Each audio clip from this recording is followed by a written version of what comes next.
الحمد لله كفى والصلاة والسلام على من اصطفى أما بعد أعوذ بالله من الشيطان الرجيم بسم الله الرحمن الرحيم يا أيها النبي إنا أرسلناك شاهدا ومبشرا ونذيرا وداعيا إلى الله بإذنه وسراجا منيرا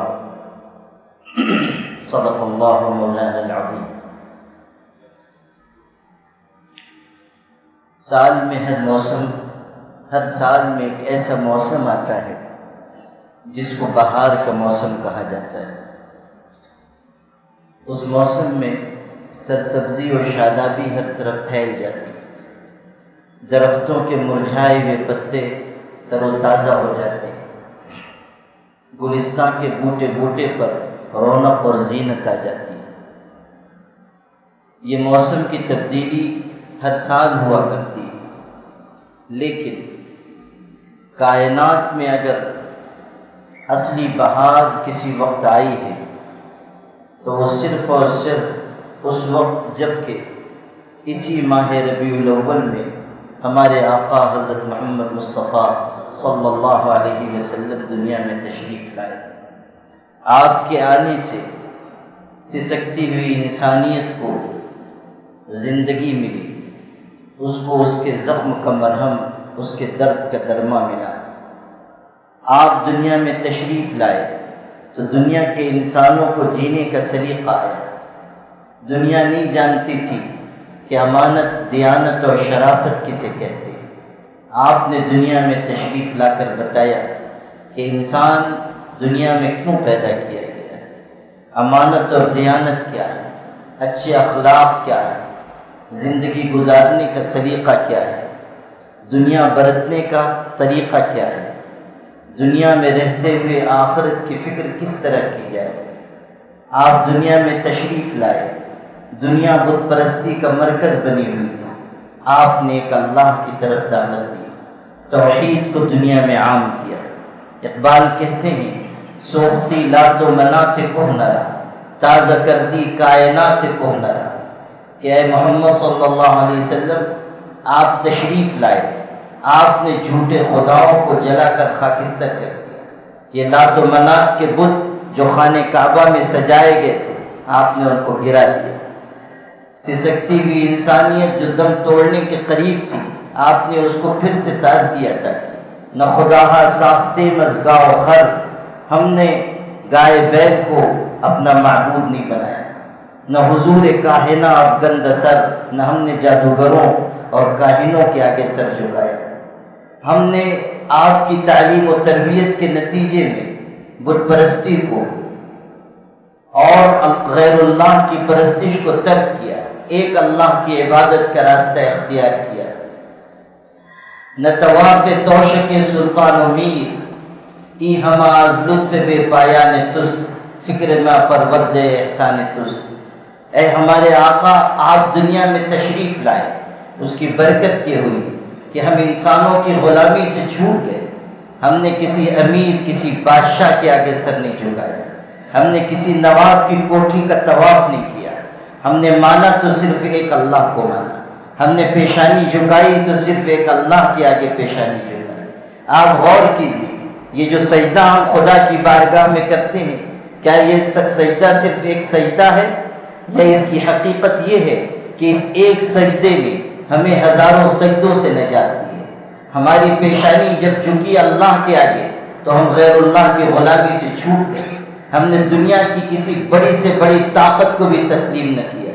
ہم عملی اعتبار سے چاہے کتنے کمزور ہوں، ہم گنہگار سیاہ کار ہوں، قصوروار اور خطا کار ہوں، لیکن ہمارا اعتقاد ہے کہ پیشانی جھکے گی تو صرف اللہ کے آگے جھکے گی، پکارا جائے گا تو صرف اللہ کو پکارا جائے گا۔ دن کے اجالے میں، رات کے اندھیرے میں اگر کسی کے آگے اپنی ضرورت کا اظہار کیا جائے گا تو وہ صرف اللہ کی ذات ہے۔ یہ درس ہمیں کس نے دیا؟ یہ تعلیم ہمیں کس نے دی؟ یہ سبق ہم کو کس نے سکھایا؟ اگر حضور اکرم صلی اللہ علیہ وسلم نہ ہوتے، آپ کی تشریف آوری نہ ہوتی، آپ کی تعلیمات نہ ہوتی، تو ہم بھی دنیا کے انسانوں کی طرح ضلالت اور گمراہی میں مبتلا ہوتے۔ ہم بھی کسی بت کے آگے سجدہ ریز ہوتے، ہم بھی کسی درخت کو اپنا خدا تسلیم کرتے، لیکن حضور نے دنیا میں تشریف لا کر ہمیں کائنات کے انسانوں، حیوانات اور جمادات کی غلامی سے چھٹکارا عطا کیا، ہمیں وہ سیدھا سچا راستہ بتایا جس میں ساری انسانیت کی کامیابی ہے، ایک اللہ کے آگے جھکنے کا طریقہ سکھایا۔ تو نہ خداہا ساختے مزگاؤ خر، نہ حضور کاہنا گند سر، نہ سجود پیش معبودان پیر، نہ طواف توشق سلطان و میر۔ اقبال کہتے ہیں کہ یہ ساری خوبیاں جو ہم کو حاصل ہوئی ہیں اے اللہ کے پاک رسول صلی اللہ علیہ وسلم، صرف اور صرف آپ کی برکت ہے، یہ آپ کی تعلیمات کا نتیجہ ہے۔ تو حضور دنیا میں تشریف لائے تو کائنات میں اصل بہار آئی، اور آپ غور کیجئے کہ اللہ نے ہمیں کیسی عظیم ہستی کی غلامی کا شرف عطا کیا ہے۔ حضور صلی اللہ علیہ وسلم کی ذات صرف ایک پیغمبر کی ذات نہیں ہے، بلکہ آپ کائنات کے انسانوں میں سب سے بزرگ و برتر ہیں، آپ انبیاء کے تاجدار ہیں۔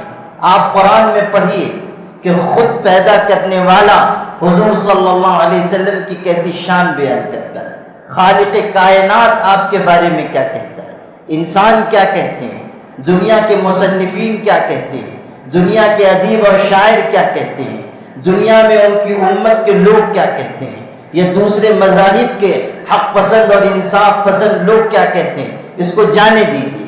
یہ دیکھیے کہ پیدا کرنے والے مالک نے خود حضور صلی اللہ علیہ وسلم کے بارے میں اپنی پاک کتاب میں جو قیامت تک باقی رہنے والی ہے کیا ارشاد فرمایا، کس طرح تعریف کی، کون سی صفات ارشاد فرمائی۔ یا ایھا النبی انا ارسلناک شاہدا ومبشرا ونذیرا، یہ قرآن آپ کی تعریف کر رہا ہے۔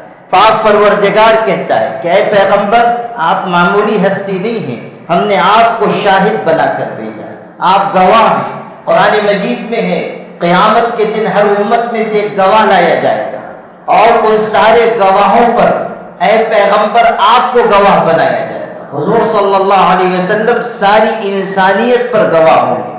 یا ایھا النبی انا ارسلناک شاہدا، اے پیغمبر ہم نے آپ کو شاہد بنا کر بھیجا ہے۔ حدیث پاک میں ہے حضرت عبداللہ ابن مسعود رضی اللہ عنہ صحابی ہیں، حضور نے ایک موقع پر ان سے کہا کہ ابن مسعود مجھ کو قرآن سناؤ۔ انہوں نے کہا اللہ کے رسول آپ پر قرآن اترا ہے، آپ کو سناؤ؟ انہوں نے کہا ہاں، میرا دل چاہتا ہے کہ میں اپنے علاوہ کسی سے سنوں۔ انہوں نے تلاوت شروع کی، سورہ نساء پڑھ رہے تھے، پڑھتے گئے، حضور صلی اللہ علیہ وسلم سن رہے تھے، یہاں تک کہ اس آیت پر پہنچے فَكَيْفَ إِذَا جِئْنَا مِنْ كُلِّ أُمَّةٍ بِشَهِيدٍ وَجِئْنَا بِكَ عَلَى هَؤُلَاءِ شَهِيدًا۔ وہ قیامت کا دن کیسا ہوگا کہ جب ہم ہر امت میں سے ایک گواہ لے کر آئیں گے، اور اے محبوب ان سارے گواہوں پر آپ کو گواہ بنائیں گے۔ بس یہ آیت حضرت ابن مسعود نے تلاوت کی، وہ تو اپنی دھن میں پڑھے جا رہے تھے، کسی نے اشارہ کیا تو رک کر انہوں نے حضور کو دیکھا۔ بخاری میں ہے حضور کی آنکھوں سے آنسو بہ رہے تھے، آپ رو پڑے۔ جو مقام آپ کو عطا کیا گیا، آپ صلی اللہ علیہ وسلم کو جو درجہ بخشا گیا، قرآن میں اس کا تذکرہ آ رہا ہے، حضور سنتے ہیں اور آپ کی آنکھوں سے اشک رواں ہو جاتے ہیں، آپ کی آنکھوں سے آنسو بہ پڑتے ہیں۔ حضور کو گواہ بنایا گیا، پھر ارشاد ہوا آپ خوشخبری سنانے والے ہیں، آپ دلانے والے ہیں، آپ آئے ہیں تاکہ بتائیں کہ اگر اللہ کو مانا جائے گا، طاعت اور عبادت کی راہ اختیار کی جائے گی، تب اللہ اپنی بنائی ہوئی جنت اور نعمت عطا کرے گا، اور اگر غلط راستوں پر انسان چلے گا تو اس کے لیے دنیا میں ذلت ہے اور آخرت میں جہنم کی آگ تیار ہے۔ آگے ارشاد ہوا وَدَاعِيًا إِلَى اللَّهِ بِإِذْنِهِ، آپ کو داعی بنا کر بھیجا گیا، آپ اللہ کی طرف بلانے والے ہیں۔ آپ تو آئے تھے تاکہ ساری انسانیت کو یہ بتائیں کہ عبادت کے لائق ذات صرف اللہ کی ہے۔ آپ آئے تھے تاکہ تعارف کرائیں کہ کرنے والی ذات تنہا اللہ کی ہے، تمام تر طاقت و قدرت کا مالک اللہ ہے، پورے نظام کائنات کو چلانے والا اللہ ہے، اس سے بڑھ کر طاقت و قوت کسی کے پاس نہیں ہے۔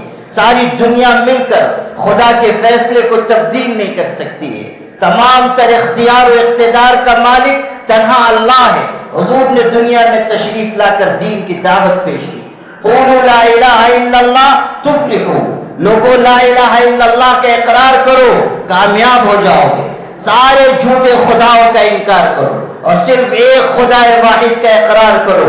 یہ حضور نے دعوت دی، اور صرف دعوت نہیں پیش کی، اس دعوت دین کی راہ میں کتنی تکلیف آپ نے برداشت کی، آپ کے راستے میں کانٹے بچھائے گئے، آپ کے اوپر پتھر پھینکے گئے، نماز کی حالت میں آپ کے کاندھوں پر اونٹ کی غلاظت لا کر ڈالی گئی، آپ کے گلے میں چادر ڈال کر اس گلا گھونٹنے کی کوشش کی گئی، آپ سخت پریشانی کی حالت میں تھے اور مشرکین چاہتے تھے کہ آپ کو شہید کر دیں۔ اتنے میں حضرت ابو بکر آ گئے، آ کر آپ پر گر گئے اور لوگوں سے کہنے لگے اتقتلون رجلا ان یقول ربی اللہ، کیا تم کسی انسان کو صرف اس بات پر قتل کر دو گے کہ وہ یہ کہتا ہے کہ میرا پروردگار اللہ ہے؟ کیا صرف خدا کی طرف دعوت دینے کے نتیجے میں تم ان کو ختم کر دو گے؟ حضرت ابو بکر کو مشرکین نے مارا، اتنا مارا کہ وہ مرنے کے قریب ہو گئے۔ آپ تصور کیجئے کہ حضور صلی اللہ علیہ وسلم نے کیسی کٹھنائیاں جھیلی، آپ کی 2 بیٹیوں کو طلاق دی گئی، احد میں آپ کو زخمی کر دیا گیا، آپ کے دندان مبارک شہید ہو گئے، چہرہ لہو لہان ہو گیا، یہاں تک کہ صدمے کی شدت میں آپ نے فرمایا کیف یفلح قوم شجوا وجہ نبیہم دما، وہ قوم کیسے کامیاب ہوگی جس نے اپنے پیغمبر کا چہرہ لہو لہان کر دیا ہے۔ آپ صلی اللہ علیہ وسلم نے اپنے قریبی ساتھیوں کی شہادت کا صدمہ برداشت کیا۔ اسی احد کی لڑائی میں حضرت حمزہ آپ کے چچا شہید ہوئے تھے، جب آپ کو ان کی لاش پر لایا گیا تو آپ کو ایسا صدمہ ہوا، جابر ابن عبداللہ بیان کرتے ہیں کہ حضور نے اپنے چچا کی لاش دیکھی، سینہ کٹا ہوا تھا، کلیجہ نکالا گیا تھا، ناک کان کاٹ ڈالے گئے تھے، حضور کے محبوب چچا تھے۔ اس حالت میں ان کو دیکھا تو آپ اس طرح روئے جس طرح چھوٹا بچہ اپنی ماں سے جدا ہو کر روتا ہے۔ آپ بلک بلک کر اپنے چچا کی شہادت پر روئے، ارشاد فرمایا کہ چچا اگر آپ کے بعد مجھ کو غم و صدمے کا اندیشہ نہ ہوتا تو میں آپ کی لاش کو اسی طرح چھوڑ دیتا کہ جانور اور پرندے آپ کو کھا لیتے اور قیامت کے دن ان کے پیٹ سے اٹھا کر خدا آپ کو کھڑا کرتا۔ اسی صدمے کی شدت میں آپ نے فرمایا تھا انت سید الشہداء یوم القیامہ، چچا آپ قیامت کے دن شہیدوں کے سردار ہوں گے۔ کیسے قریبی ساتھی آپ کے دنیا سے رخصت ہوئے۔ آپ نے دعوت دین کی راہ میں کوئی معمولی تکلیف نہیں جھیلی۔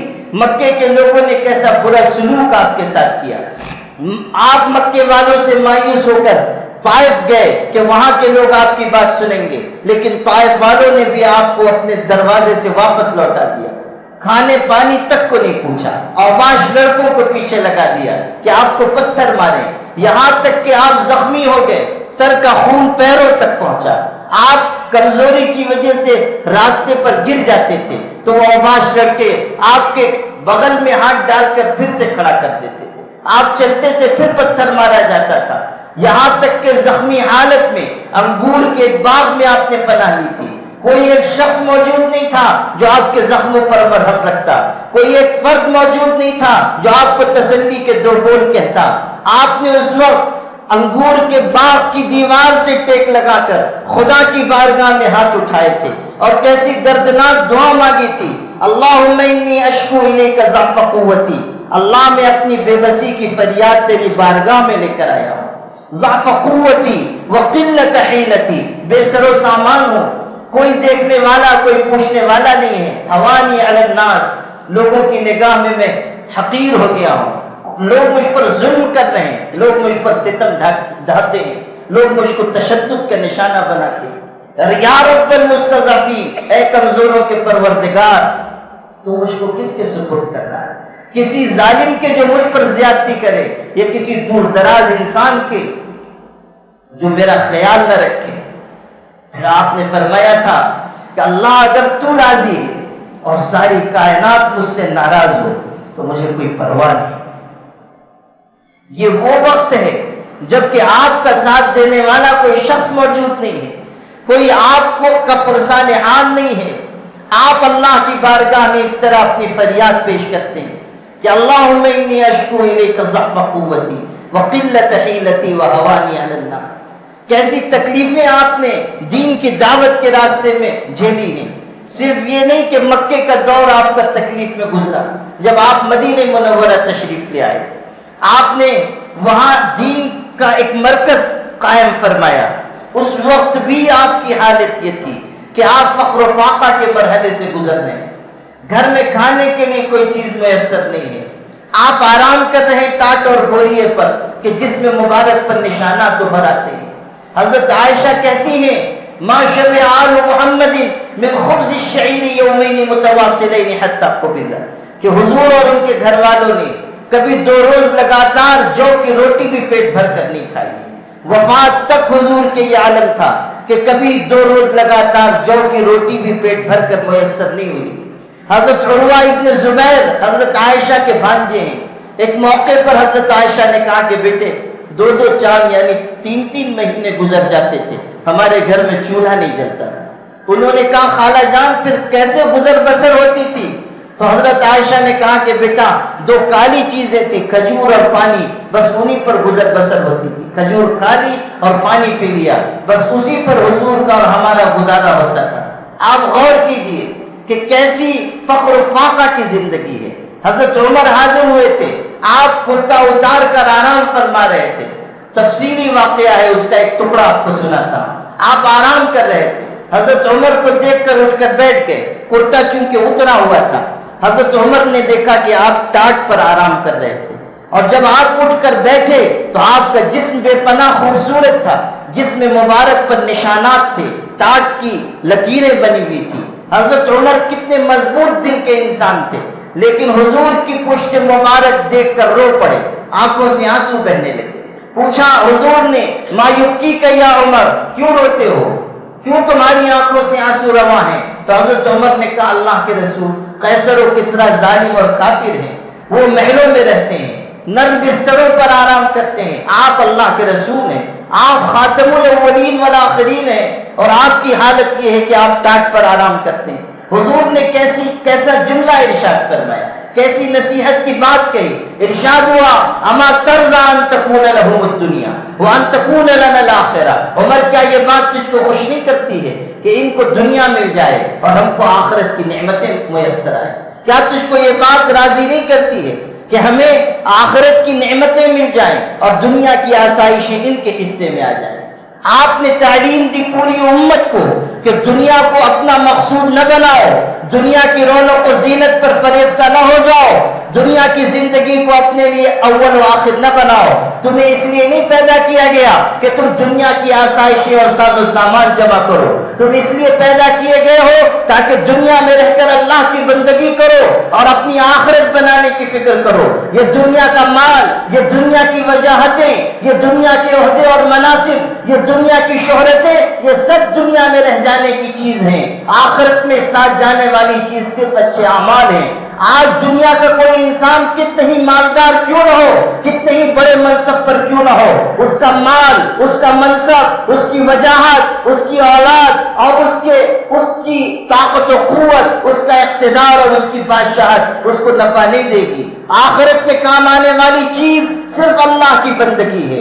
آج جو سجدے کر لیے جائیں گے، آج جو اللہ کو یاد کر لیا جائے گا، آج جو غریبوں کی خدمت کر دی جائے گی، آج جو مفلسوں کو اور یتیموں اور بیواؤں کو سہارا دیا جائے گا، آج جو دنیا کے انسانوں کو، دنیا کے گرے پڑے لوگوں کو مصیبت کے وقت میں، دکھ کے وقت میں سہارا دیا جائے گا، کل قیامت کے دن یہ نیکیاں کام آئیں گی۔ دنیا کے لیے جینا یہ دنیا داروں کا مزاج ہو سکتا ہے، حضور کی امت کا یہ طریقہ نہیں ہے، آپ صلی اللہ علیہ وسلم کے ماننے والوں کا یہ طریقہ نہیں ہے۔ قرآن کہتا ہے بل تؤثرون الحیات الدنیا والآخرۃ خیر وابقی، تم کو کیا ہوا کہ تم دنیا کی زندگی کو ترجیح دیتے ہو، مال و اسباب پر مر مٹتے ہو، تم دنیا کی عزت وجاہت اور شہرت کے پیچھے دوڑتے ہو، مال جمع کرنے کے لیے حلال حرام کا فرق بلا بیٹھتے ہو، والآخرۃ خیر وابقی، حالانکہ باقی رہنے والی چیز تو آخرت ہے، آخرت پائیدار ہے،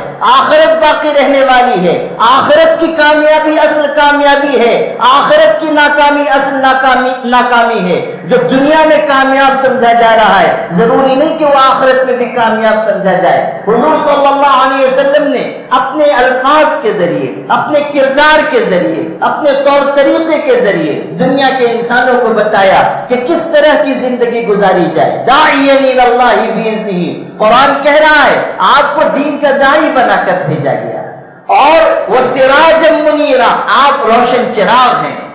آپ قرآن میں پڑھیے، اللہ نے اپنے بارے میں کہا اللہ نور السماوات والارض، اللہ آسمان اور زمین کا نور ہے۔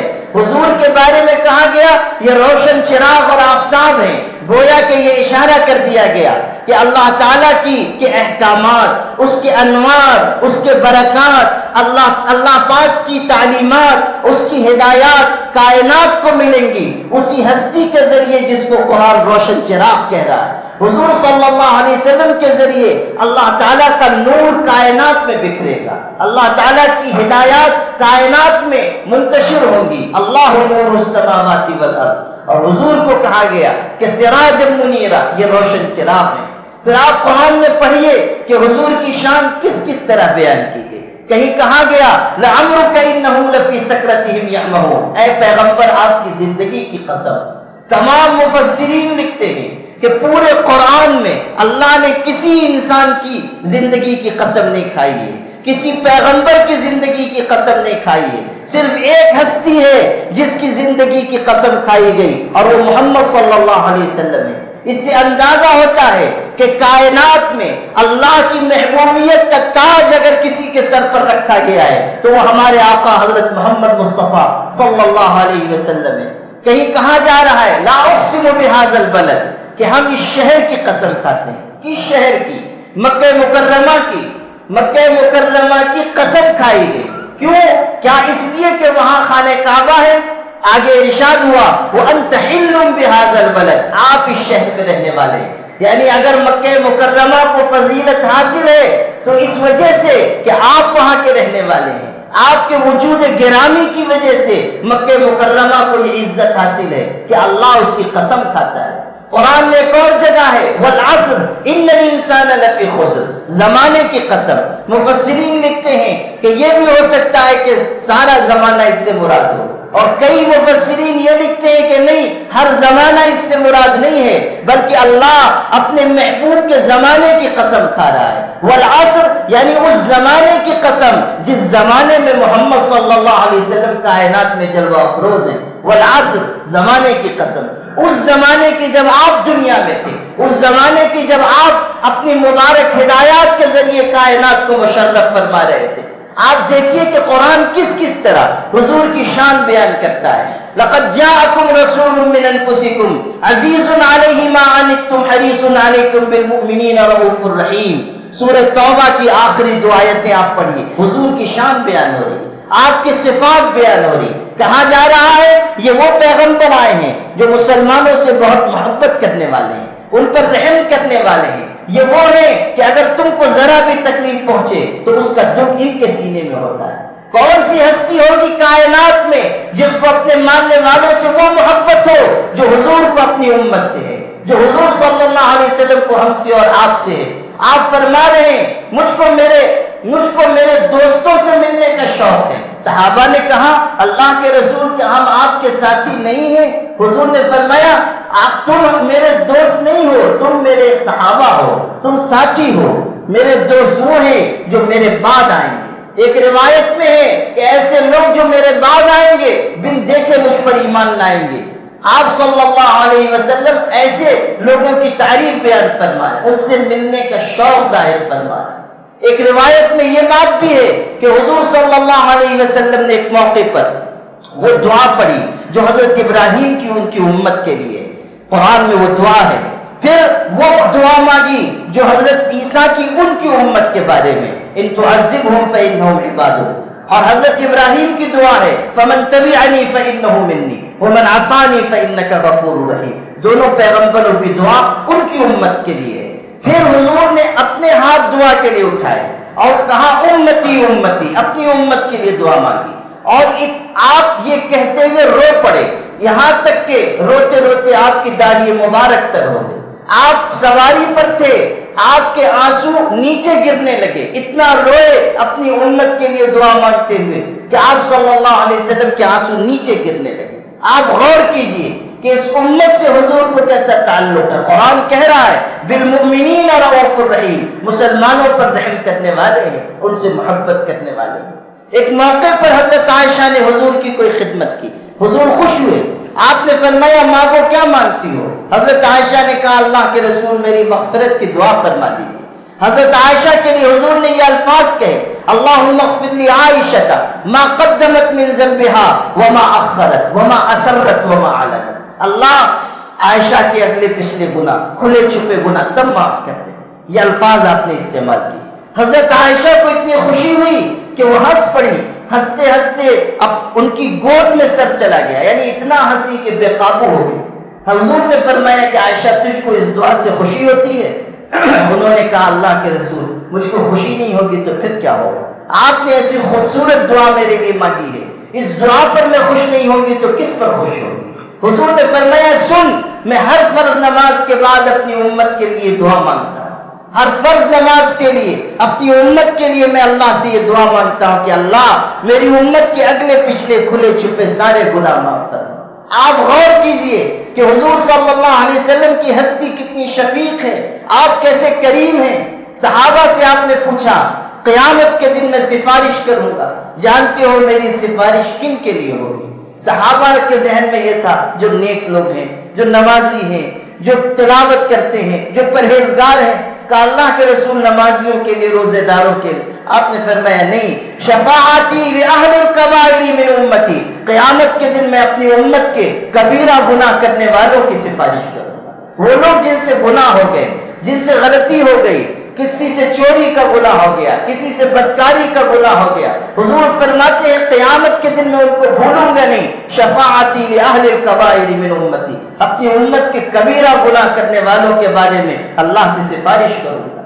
آپ غور کیجئے کہ حضور صلی اللہ علیہ وسلم کی جو شان قرآن بیان کر رہا ہے کہ بالمؤمنین رؤوف الرحیم، آپ مسلمانوں پر رحم کرنے والے ہیں، مہربانی کرنے والے ہیں، آپ کی یہ شان کتنی بڑی ہوئی تھی، اور اس کے تو 20 واقعات ہیں۔